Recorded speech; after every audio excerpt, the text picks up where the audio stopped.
I just received an email from a doctor friend of mine on Obama's narcissism, written by an Israeli psychiatrist who's an expert about narcissism, and I want to read it to you. His name is Dr. Vankin, Sam Vaknin, V-A-K-N-I-N, Israeli psychologist. And he said when he talks about narcissism, the world listens. And he says, here's what Dr. Vaknin says. I must confess I was impressed by Senator Barack Obama from the first time I saw him. At first I was excited to see a black candidate. He looked youthful, spoke well, appeared to be confident. A wholesome presidential package.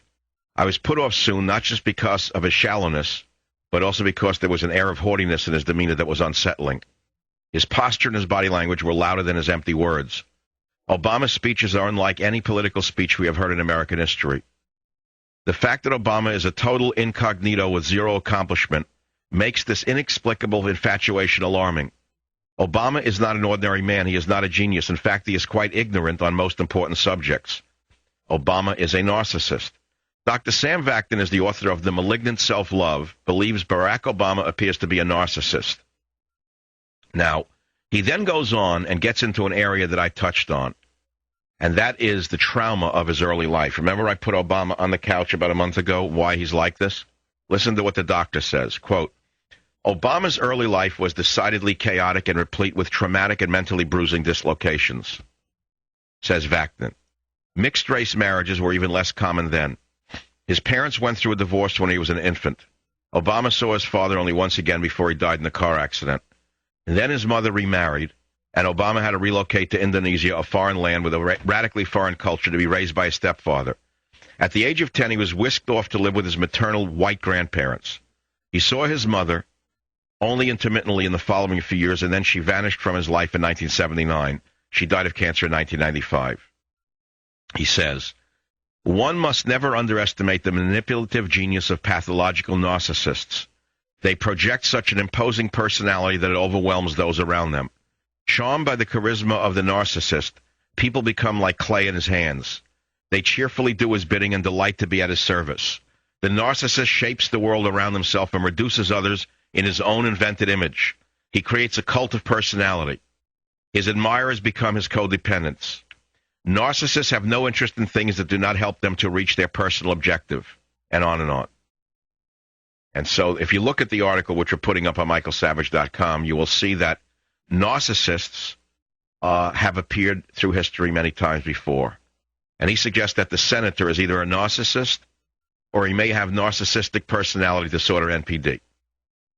They project a grandiose but false image of themselves. Jim Jones, the charismatic leader of People's Temple, he writes, the man who led over 900 of his followers to cheerfully commit mass suicide, was a narcissist. David Koresh, Charles Manson, Joseph Kony, Shoko Asahara, Stalin, Saddam, Mao, Kim Jong-il, and Adolf Hitler are a few examples of narcissists of our time. All these men had tremendous influence over their fanciers. They promised them the moon, but alas, invariably they brought them to their doom. When you are a victim of a cult of personality, you don't know until it is too late. One determining factor in the development of NPD is childhood abuse. And then he went on to the childhood. I was on to that earlier. They are focused on one thing alone, and that is power. All other issues are meaningless to them, and they do not want to waste their precious time on trivialities.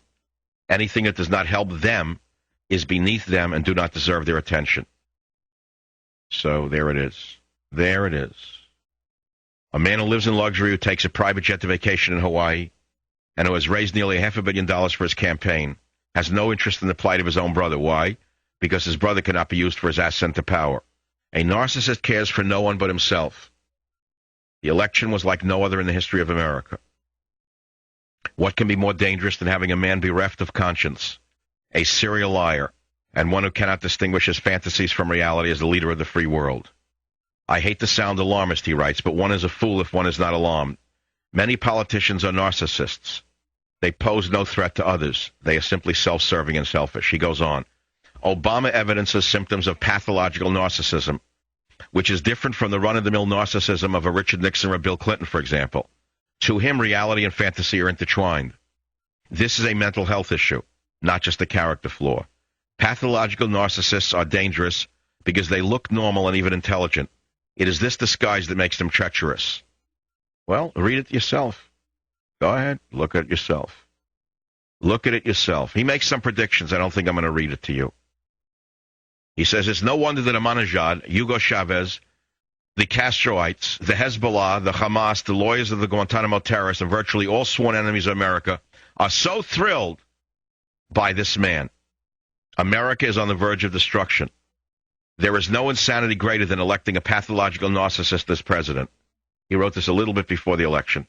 Again, Dr. Sam Vaknin is an Israeli psychologist. Take it for what it's worth. Take it or reject it.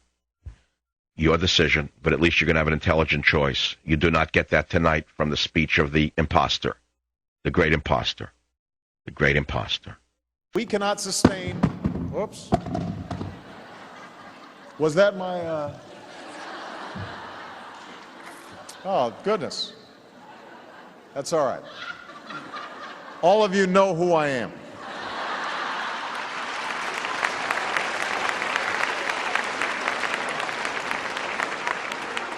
But I'm sure there's somebody back there that's really nervous right now.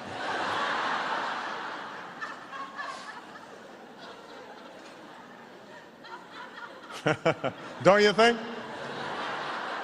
They're sweating bullets back there right now.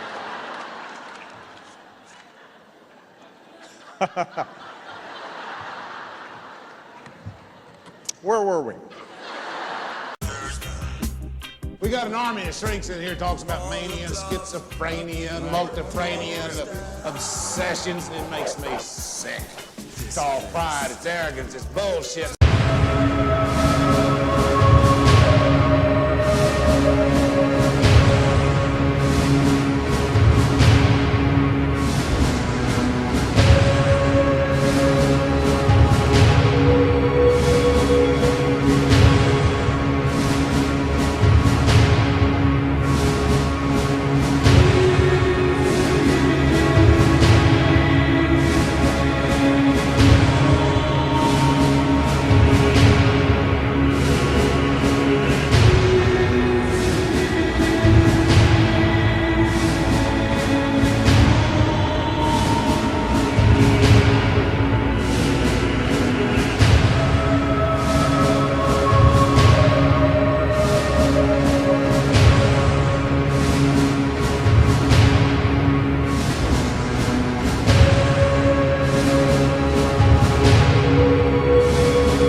I did it for my own pleasure. It's going to try to scare you. You're going to hear some fear.